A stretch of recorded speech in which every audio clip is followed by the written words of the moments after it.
À la une de Jeune Afrique cette semaine, les questions posées par le désamour de l'Afrique francophone à l'égard de la France, ce qu'on appelle aussi le sentiment anti-français.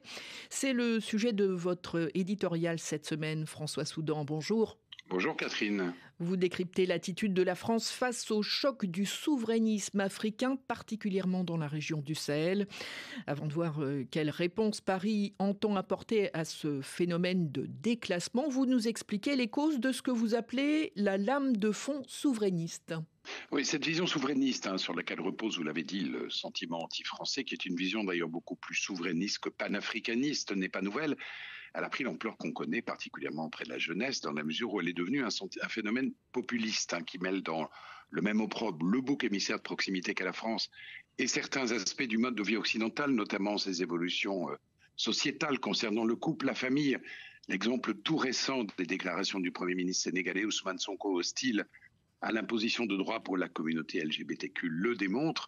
Il ne faut pas oublier, Catherine, qu'à la différence de l'Europe, l'Afrique ne s'inscrit pas du tout dans un processus de sortie de la religion. Alors, l'échec des mouvements citoyens, l'impasse des transitions démocratiques, tout ça joue un rôle, mais le plus important, ce sont les réseaux sociaux.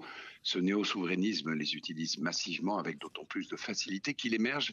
C'est ce que souligne à juste titre Achille Mbembe, au terme de 2 décennies de faillite éducative des États, lesquels ont produit des légions d'analphabètes numérisés prêts à ingérer n'importe quelle fake news et n'importe quel discours complotiste, Catherine.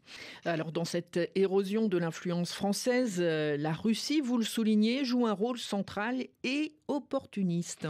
Oui, opportuniste dans la mesure où la recette appliquée par Moscou consiste à soutenir, à amplifier, parfois à financer la dynamique productive d'acteurs et d'influenceurs qui est déjà en place localement et au sein des diasporas, tout en actualisant un récit qui est issu de la guerre froide. Alors c'est simple, c'est efficace et ça laisse la France sans voix. Vous savez qu'alors que l'invasion de l'Ukraine est à bien des égards une guerre de type néocolonial, le mot colonialisme appliqué contre la France a littéralement envahi le champ lexical de Vladimir Poutine, de Sergueï Lavrov, des médias russes, avec le résultat qu'on connaît pour la grande majorité des Africains.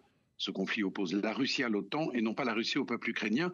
Moscou a parfaitement compris combien la guerre informationnelle était susceptible de jouer un rôle démesuré. Il suffit d'un seul drapeau russe brandi lors d'une manifestation anti-française pour produire un effet magnétique immédiat. L'image est aussitôt répercutée par les médias sans aucune distance. C'est une stratégie de communication qui est très différente de celle de la Chine, laquelle est centrée sur la promotion de sa propre image, sans jamais se mêler des problématiques locales, Catherine. Voilà pour le constat. Quelle perspective maintenant, François Soudan? La France peut-elle encore enrayer la chute de sa popularité en Afrique francophone? Je pense qu'il faut d'abord circonscrire, relativiser ce phénomène de rejet qui ne touche pas ou qui touche peu les parties du continent où se concentre l'essentiel des intérêts économiques de la France, comme le Nigeria, l'Afrique du Sud, l'Angola, le Kenya. Il ne concerne que l'Afrique francophone, laquelle représente moins de 1% du commerce extérieur de la France. Ensuite, il faut apporter les bonnes réponses, c'est-à-dire se débarrasser de ce que Achille Mbembe appelle les 3 chiffons rouges, les bases militaires, le franc CFA et la pratique ultra restrictive de délivrance des visas. Si on ajoute à cela une bonne dose d'humilité, de respect, il faut en finir avec les leçons, avec l'arrogance, bref, atteindre la juste distance dans le discours, et le sentiment anti-français, privé de carburant, finira sans doute ou peut-être par devenir résistible, Catherine. Merci François Soudan. Votre éditorial est à lire sur jeuneafrique.com.